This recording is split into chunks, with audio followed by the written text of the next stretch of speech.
Je m'appelle Cécile André, j'ai 30 ans, je suis assistante sociale au Conseil général des Pyrénées-Atlantiques. Voilà, et c'est dans le cadre d'un congé de solidarité internationale que je suis aujourd'hui la 18e mission des Amis de Sabou. Alors c'est au détour d'une rencontre avec Bernard Beneteau il y a un an qu'on a réfléchi ensemble à une action de développement à Sabou.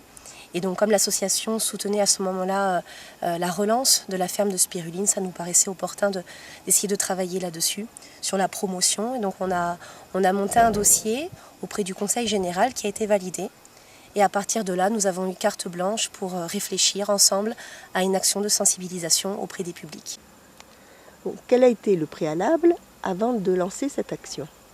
Le préalable, c'est déjà de réfléchir et d'apprendre, de par les apports théoriques, les propriétés de la spiruline. Et à partir de là, on peut véritablement l'appréhender comme un outil de santé publique. Parce que la spiruline, en fait, c'est un produit remarquable. Il est très riche en protéines. La même dose de spiruline équivaut à 3 fois les protéines dans le bœuf. Et en plus, elle est cultivée localement. Pourtant, les fruits et les légumes sont cultivés au Burkina Faso. Effectivement, ils sont cultivés localement, mais ils sont revendus par la suite sur les marchés pour acheter du mil. Et donc l'importance chez le Burkinabé, c'est cette nécessité d'acheter le mil. Parce que quand on remplit le grenier à mil, ça veut dire que la saison a été bonne. Alors en fait, la spiruline, c'est une algue verte qui pousse et qui se développe déjà naturellement dans l'environnement. On la connaît depuis la nuit des temps, elle se développe notamment dans les pays à climat chaud. Et ici, à la ferme de spiruline de Sabou, on a reconstitué dans des bassins son milieu de vie. Et grâce à ses propriétés nutritives, on va combattre la malnutrition comme l'ont fait précédemment d'autres programmes pour combattre la malnutrition dans le monde.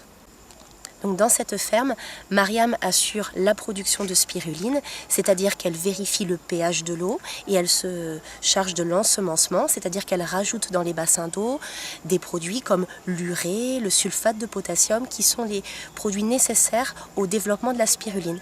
Elle se charge également du salage et de vérifier la densité des bassins.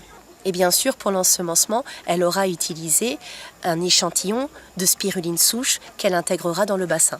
Donc dès 6 h du matin, Mariam assure le filtrage, c'est-à-dire qu'à l'aide d'un seau, elle remplit l'eau et elle vide l'eau avec la spiruline dans un grand tamis. Et elle récupère l'algue fraîche. Donc la spiruline est filtrée à 2 reprises dans un grand tamis, puis ensuite à nouveau rincée avec une solution salée. Elle égoutte ensuite la spiruline dans une presse. Après le pressage, la spiruline aura perdu environ 50% d'eau. Vient ensuite l'étape de l'extraction. La spiruline est mise dans une grosse seringue et une fois pressée, elle forme des spaghettis verts. Mariam les place dans des planches, ensuite dans le four à séchage, ventilé durant 4 heures. La spiruline est ensuite conditionnée dans des sachets ou des bidons sous forme de granules ou de poudre. À qui s'adresse le traitement à la spiruline ? La spiruline s'adresse à tout le monde. Effectivement, elle permet de meilleures cicatrisations, d'activer les processus de guérison. Elle s'adresse également aux femmes enceintes, aux femmes allaitantes, aux personnes âgées, aux enfants dénutris, aux travailleurs, aux étudiants. J'ai commencé à administrer de la spiruline au sein du dispensaire. Je me suis ensuite rendue aux consultations malnutrition le mercredi matin s'adressant aux MAM, c'est-à-dire les enfants souffrant de malnutrition aiguë modérée, et les vendredis matins pour les enfants souffrant de malnutrition aiguë sévère. Alors au sein de ces consultations malnutrition, ce sont les sages-femmes qui les mènent. Elle les pèse, elle les mesure, elle s'assure du bon développement de l'enfant. Elle leur fait également un test de l'appétit. Elle s'assure à l'aide d'un aliment thérapeutique si les enfants prennent bien la nourriture et s'ils boivent durant le repas. Le périmètre brachial permet de mesurer la malnutrition. C'est un outil utilisé régulièrement en Afrique. Enfants de leur administrer de la spiruline. Toutes ont accepté de suivre le programme car elles sont allaitantes. Ils ont accepté assez facilement dans la bouillie. Je n'ai pas eu de réticence particulière.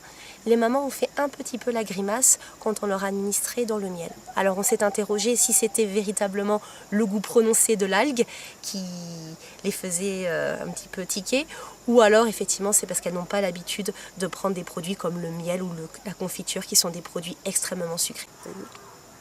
Donc Albert Caboret, qui est le président de l'association Wayne Cuny et le gérant de la ferme Spiruline, a proposé que je puisse faire une action de communication auprès des lycéens de Sabou. Je me suis donc rendue le jeudi 14 janvier 2015 au sein du lycée de Sabou, où j'ai présenté un petit exposé devant à peu près 70 lycéens.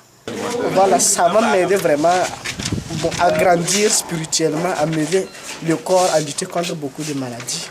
Oui, avec les bébés et les adultes et les adolescents. Donc les femmes enceintes, les bébés, elles ont aussi l'autorisation d'en prendre. Elles sont obligées.